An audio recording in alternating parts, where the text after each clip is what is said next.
하나님 말씀은 여호수아 15장 20절에서 63절까지입니다. 여호수아 15장 20절에서 63절 343쪽입니다. 구약성경. 여호수아 15장 20절에서 63절 구약 343쪽입니다. 20절부터 63절 생각만 해도 답답하죠? 다 읽진 않겠습니다. 유다 자손의 성읍들을 다 나열해 놓은 거예요. 그래서 다 읽진 않고 20절과 63절만 읽겠습니다. 우리 20절과 63절 같이 읽겠습니다. 시작. 유다 자손의 지파가 그들의 가족대로 받은 기업은 이러하니라. 63절 시작. 예루살렘 주민 여부스 족속을 유다 자손이 쫓아내지 못하였으므로 여부스 족속이 오늘까지 유다 자손과 함께 예루살렘에 거주하니라. 아멘. 할렐루야. 아멘. 우리 주변에 계신 분들과 사랑하고 축복합니다 하고 인사하겠습니다. 사랑하고 축복합니다. 네, 사랑하고 축복합니다. 감사합니다. 사랑하고 축복합니다. 네.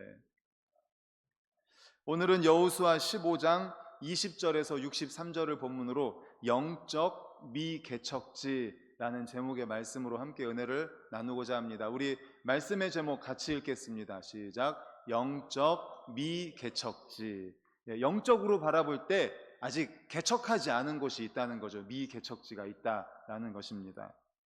이 말씀에 앞서서 우리 지난주 수요일 말씀을 잠깐 살펴보고 오늘 말씀으로 이어지도록 하겠습니다. 지난주의 말씀에서는 유다 지파가 가나안에서 받은 땅에 대한 이야기입니다. 다른 지파에 비해서 비옥하고 넓은 땅을 제일 먼저 받았다는 내용이죠. 그런데 이렇게 할당받은 땅이 우연이 아니라, 물론 제비를 뽑았지만 우연이 아니라 하나님의 약속에 의한 땅이다라는 것이었습니다. 하나님은 당신이 약속하신 것을 능히 이루실 수 있는 분이십니다. 그리고 약속을 지키시는 분, 약속에 신실하신 하나님이신 줄로 믿습니다. 아멘. 그래서 우리는 그 약속을 받은 우리는 그 약속의 구체적인 성취를 확신해야 하고 항상 기도할 때마다 약속의 근거에서 약속의 말씀을 붙잡고 기도해야 합니다. 그래서 실제적으로 베푸시는 하나님의 은혜를 받아 누리시는 성도님들 되시기를 축복합니다. 아멘. 지난주에 첫 번째 말씀이었고 두 번째 말씀은 뭐였냐면 하나님께서는 우리에게 원하는 것을 허락하시는 분입니다. 그러나 아무에게나 원한다고 다 허락하시지는 않습니다. 그럼 어떤 사람에게 허락하는가? 첫 번째로는 도전하는 사람. 약속의 말씀을 붙잡고 도전하는 사람. 하나님은 항상 먼저 약속하십니다. 먼저 말씀하십니다. 그 약속의 말씀을 붙잡고 도전하고 노력하는 사람에게 결과로서 더 좋은 것들을 허락하신다는 거죠. 그리고 두 번째는 함께하는 사람. 하나님과 함께하는 사람에게 허락하신다는 것입니다. 그래서 하나님의 약속의 말씀을 붙잡고 도전하십시오. 하나님께 기도하십시오. 하나님께서 주시고자 하는 것들을 받아 누리는 우리 성도님들 되시기를 축복합니다. 아멘. 이렇게 지난주에는 유다 자손의 땅에 대한 말씀을 가지고 이렇게 두 가지로 함께 은혜를 나눴습니다. 오늘 말씀으로 들어오면서 다시 한번 성경을 한번 보시면 15장 1절 위에 뭐라고 써 있습니까? 1절 위에 파란색으로 유다 자손의 땅이라고 되어 있죠. 그리고 오늘 본문 20절 위에는 뭐라고 되어 있어요?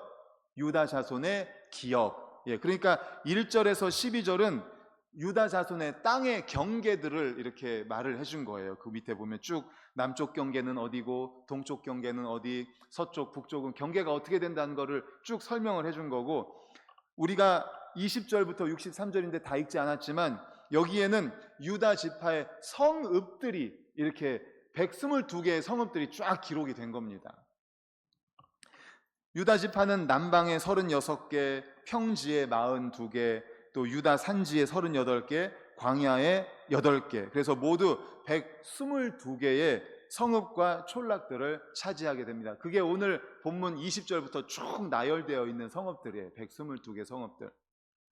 여기서 그 122개 성읍들의 이름을 차례로 나열하면서 유다 지파에게 분배한 땅들이 얼마나 광활한지, 또 얼마나 비옥한지, 지난주에도 말씀드렸지만 유다 지파 땅이 비옥하다고 했잖아요. 그리고 굉장히 넓다고 말씀드렸는데 그것을 다시 한번 확인을 할 수가 있게 되는 거죠.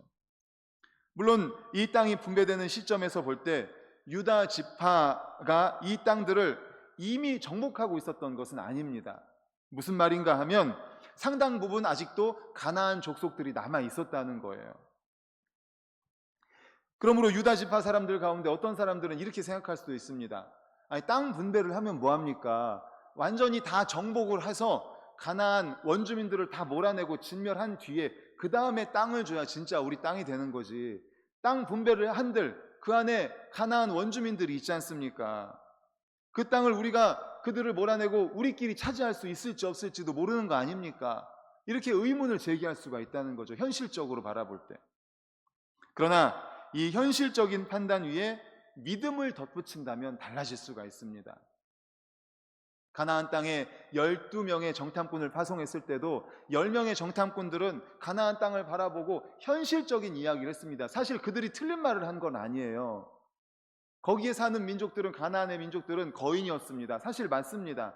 우리는 그들이 볼 때 메뚜기와 같이 작습니다. 맞아요. 그들은 이미 성을 건설하고 있었고 무기가 많았습니다. 틀린 말은 아닙니다. 하지만 여호수아와 갈렙은 믿음의 눈으로 바라본 거예요. 하나님의 약속의 말씀을 붙잡고 믿음의 눈으로 바라본 겁니다. 오늘 말씀도 마찬가지입니다. 믿음의 눈으로 바라봐야 한다는 거예요. 믿음의 눈으로. 그럴 때 유다 지파에게 할당된 그 미정복지들은 엄청난 가능성을 가지고 있는 약속의 땅이 되는 것입니다. 그러므로 유다 지파가 자신들에게 할당된 땅을 보고 기뻐할 것인가, 혹은 부담감을 가지고 있을 것인가 하는 것은 그 땅이 정복된 땅인가 아닌가에 의해서가 아니라 오직 하나님과 함께하면, 믿음의 눈으로 바라보면 능력에 의해서 하나님께서 함께해 주심으로 정복할 수 있다. 그런 믿음의 눈으로 바라볼 때에 그것이 가장 중요한 관건임을 기억하시기를 간절히 축원합니다. 아멘. 그렇습니다. 바로 믿음의 눈으로 바라보고 하나님이 함께하며 그 능력에 우리가 자신을 순종할 것인가. 지금까지 가나안 땅, 순종으로 정복하는 땅, 순종으로 들어오는 땅이 가나안 땅이라고 계속 말씀드렸잖아요. 마찬가지입니다. 유다 지파에게 주신 땅도 이 122개 성읍도요, 순종함으로 정복할 수 있는 겁니다. 현실적으로 바라볼 때 정말 어려울 수 있지만 믿음의 눈으로 바라보고 순종함으로 하나님의 말씀을 따라갈 때에 그들을 정복할 수 있습니다. 능력의 주님이 함께 하실 때 가능한 거죠. 우리는 이 같은 본문을 읽으면서 주님께서 승천하시면서 하신 말씀을 떠올릴 수가 있습니다. 마태복음 28장 19절 20절 우리 화면 보고 같이 읽겠습니다. 시작. 그러므로 너희는 가서 모든 민족을 제자로 삼아 아버지와 아들과 성령의 이름으로 세례를 베풀고 내가 너희에게 분부한 모든 것을 가르쳐 지키게 하라. 볼지어다 내가 세상 끝날까지 너희와 항상 함께 있으리라 하시니라. 아멘. 그리고 사도행전 1장 8절 같이 읽겠습니다. 시작. 오직 성령이 너희에게 임하시면 너희가 권능을 받고 예루살렘과 온 유대와 사마리아와 땅끝까지 이르러 내 증인이 되리라 하시니라. 아멘. 이 말씀에서 볼 수 있는 것처럼 주님께서는 복음을 전파하고 하나님 나라 확장을 위해서 마태복음에서는 어디까지를 말씀하셨어요? 그러므로 너희는 가서 모든 민족을 제자로 삼아. 할렐루야. 예, 모든 민족을 제자로 삼으라고 말씀합니다. 모든 민족. 앞으로 가야 돼요. 앞으로. 뒤로 가지 마시고 앞쪽으로요. 처음에 읽었던 겁니다. 마태복음 28장. 거꾸로. 예. 그리고 그 앞에 여기죠. 너희는 가서 모든 민족을 제자로 삼으라고 했습니다. 모든 민족. 그 다음 넘겨주세요. 20절 다음에 사도행전. 어디까지 가라고요? 땅 끝까지. 모든 민족에게 가라고 합니다. 땅 끝까지 가라고 합니다. 실로 성도에게 펼쳐진 영적인 미개척지는 이렇게 광활합니다. 모든 민족, 그리고 땅 끝입니다. 땅 끝. 유다 지파에게 분배된 땅이 당시까지 가나안 족속의 소나귀에 있었던 것 같이 우리에게 주어진 영적 미개척지 역시 아직은 사단의 지배하에 있습니다. 사단은 지금도 허물과 죄로 죽은 수많은 영혼들을 지배하고 있습니다. 주님은 유다 지파에게 명령하셔서 가나안 족속들의 지배하에 있는 수많은 성읍들을 취하여 이스라엘에게 편입시키도록 명령하셨습니다.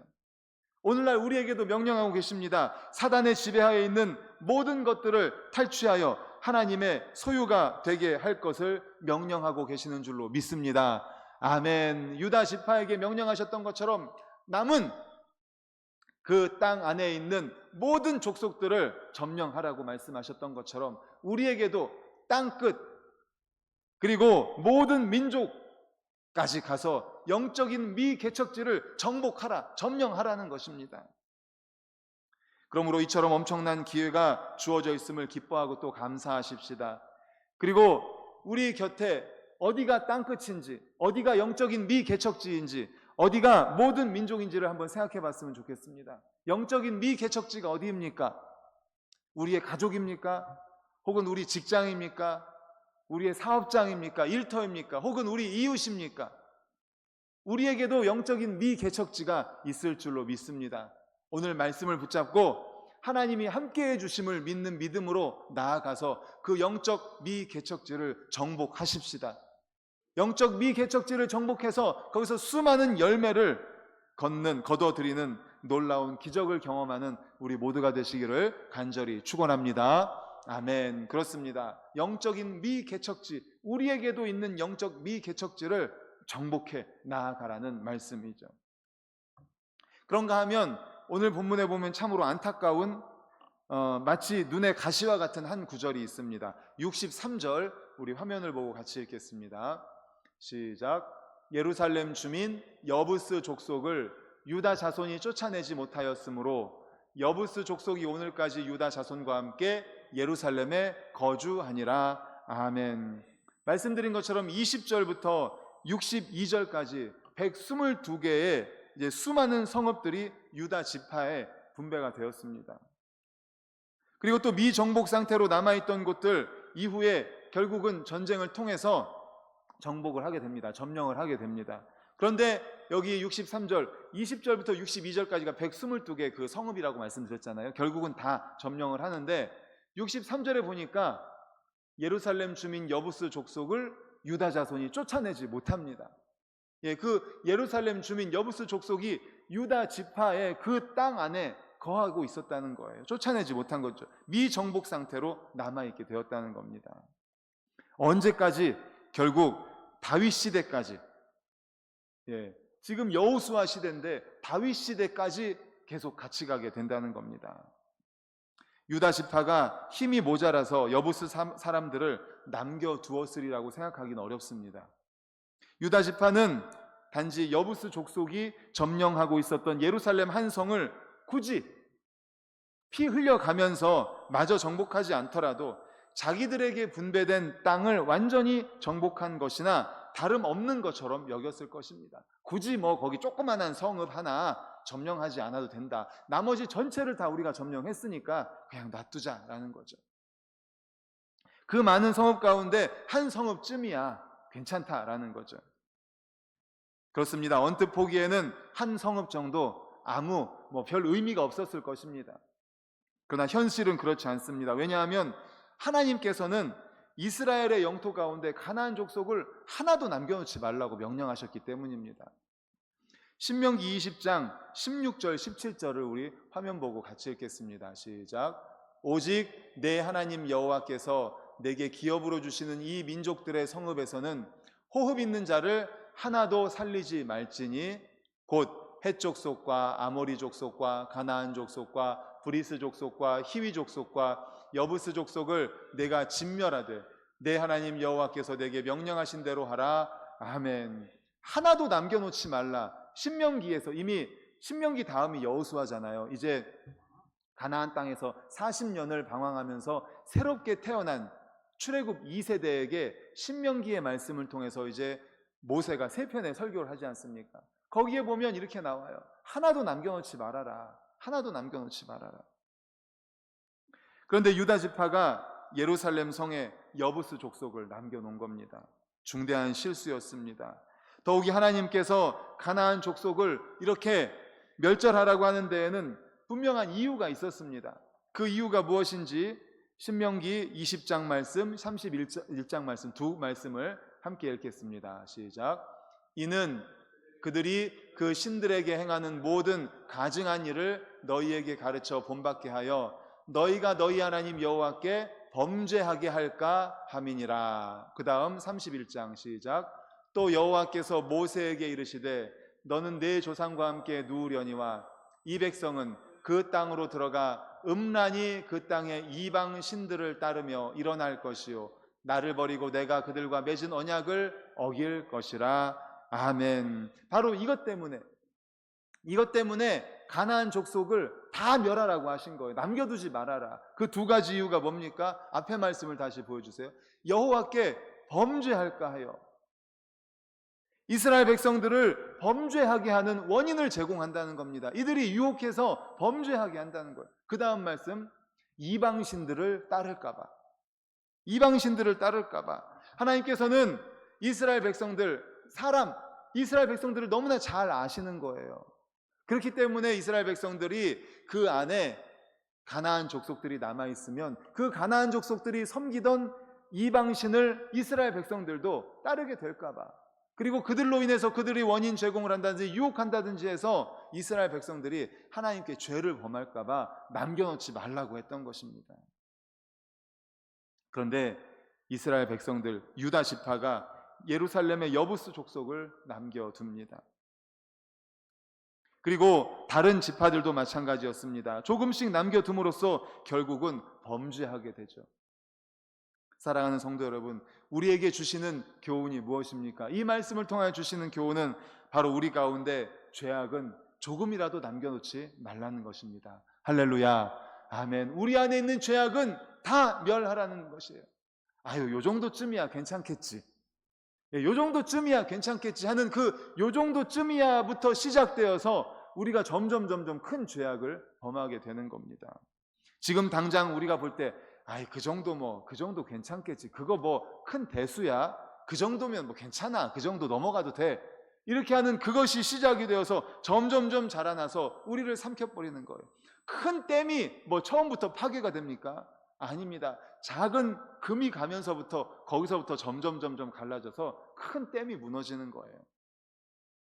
죄악을 제거할 때는 그러므로 작은 꼬투리도 남겨놓지 말아야 한다는 말씀, 이 말씀을 기억할 수 있기를 간절히 소망합니다.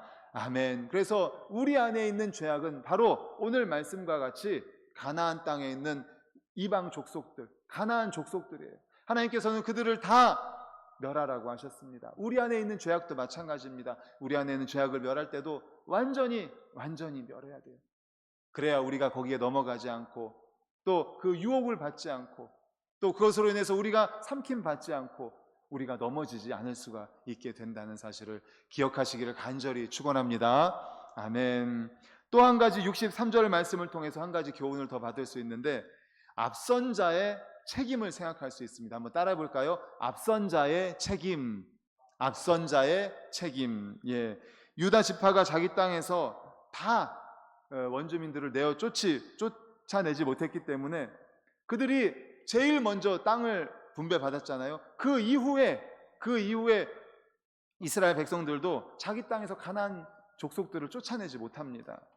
이게 앞선 자의 책임입니다. 그래서 사사기로 넘어가서 여호수아 다음 말씀이 여호수아 다음이 사사기잖아요. 사사기 1장에 보면 다른 지파들도 그렇게 한 것을 알 수가 있어요. 유다 지파를 따라서 조금씩 다 남겨놓습니다. 먼저 분배받은 유다가 완전하게 순종하지 못하였기 때문에 뒤에 따라오는 지파들도 그것을 따라서 하게 된 거예요. 그래서 앞선 자의 책임이 굉장히 중요합니다. 사사기에 보면 가나안 땅에서 끊임없는 전쟁, 끊임없는 우상 숭배, 이방 종교와의 타협으로 이스라엘이 하나님 앞에 타락하고 이로 인해서 하나님의 징계를 받는 것 볼 수 있지 않습니까? 이것은 대단히 중요한 말씀입니다. 그렇기 때문에 앞선 자로서 내가 앞섰다고 생각하시는 우리, 먼저 믿은 우리들이 먼저 본이 되어야 되는 겁니다. 하나님 앞에 정말 믿음으로 잘 든든히 서야 돼요. 왜? 우리 뒤에 있는 분들은 우리를 보고 있어요. 할렐루야.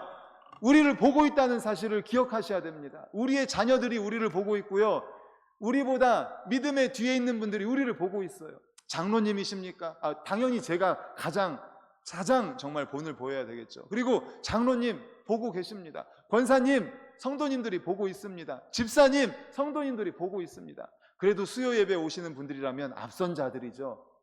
다 보고 있습니다. 우리를 따라오고 있습니다. 그래서 우리가 앞선 자로서의 책임이 있는 거예요. 갈라디아서 1장 23절 24절 사도 바울의 말을 다 같이 읽어볼까요? 시작.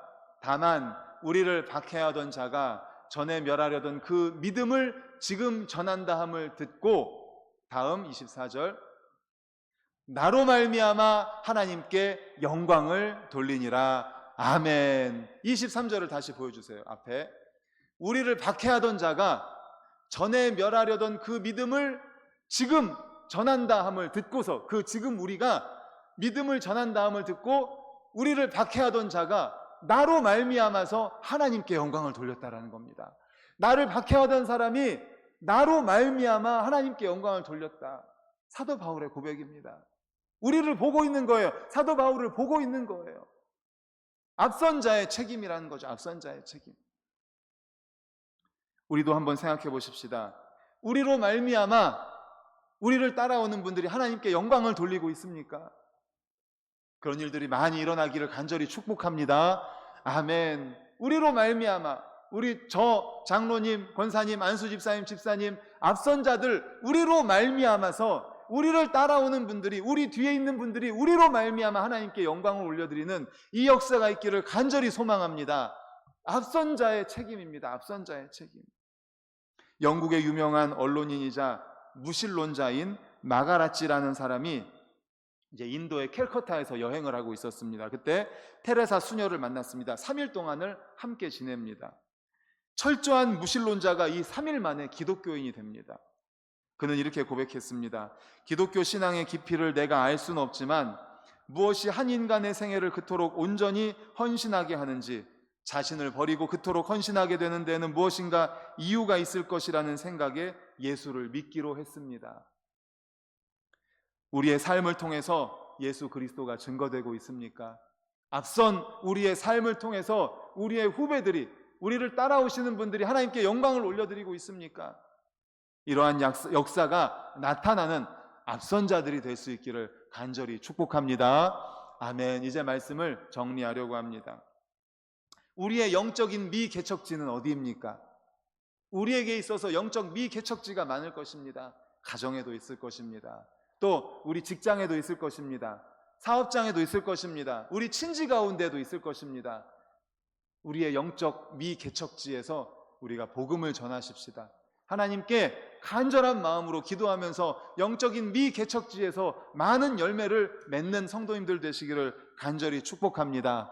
아멘. 그리고 우리가 우리 안에서 죄를 멀리할 때, 우리 안에 있는 죄 조금이라도 남겨놓지 말고 완전히 이방 민족들, 가나안 땅에 남아있는 사람들을 다 멸하라고 하셨던 하나님의 뜻을 따라서 우리 안에 죄를 내실 때도 완전히, 그리고 앞선 자의 책임을 가지고 살아갈 수 있도록, 먼저 복을 받은 유다를 생각하면서 먼저 믿은 우리들, 먼저 반석교회가 범사의 책임과 모범을 보이는 교회로 성장해 나아갈 수 있기를 간절히 소망합니다.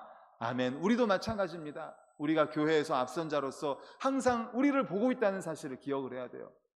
우리가 전도한, 또 우리의 자녀들, 또 우리가 가르치는, 양육하는 우리 주일학교 어린이들, 또 우리 성도님들이 우리를 보고 있어요. 우리는 앞선 자로서 그들을 통하여서 하나님께 영광 올려드리게 할 수 있는 앞선 자로서의 책임을 다하는 우리 성도님들 되시기를 간절히 축복합니다. 아멘. 우리 함께 찬송하고 기도